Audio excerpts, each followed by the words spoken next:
It almost doesn't really seem possible that we could have a cloud conference without Mr. Edward Halecki. He wasn't able to make our conference this year, and it doesn't seem like it's the same without him, does it? What do you guys think? Well, we actually pre-planned for this a little bit and asked him to give some of his input to a call-in question. So with that, Doug, let's see if we can make this work, and take it away, Ed. All right, we have on the call with us right now Edward Halecki. Just a couple of minutes ago, I read you his bio. And Edward, you have a question for us. I certainly do. Thank you very much, Tim. The question I have is about visibility. How can I, as a cloud tenant, ensure my security policies, my security procedures, my compliance requirements are being met by a cloud? In other words, if I require integrity, in other words, a file cannot change, how can I know that the cloud administrator has not changed that file either? So I need some form of visibility all the way down the stack. And this question is really for Eva. Thank you very much, Ed, for asking that question. So it's actually pretty simple to secure the cloud.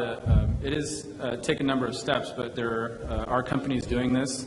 We've got Coalfire over here, has some good white papers along with HITRUST. There's a number of controls that need to be put in place, just like you would have in a traditional physical data center, whether it's physical in your environment or even virtual in your environment. The cloud could be something that is internally. You can have private clouds, you can have public clouds.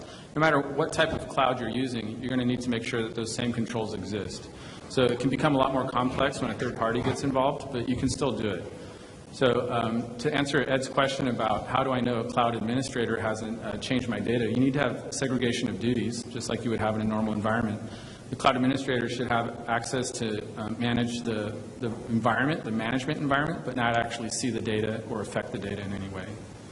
And of course, hardening is even more important.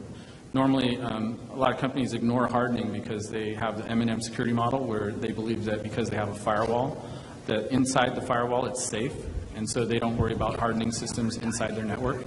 Well, you can't do that anymore when you go to cloud because you do have a lot of shared administration.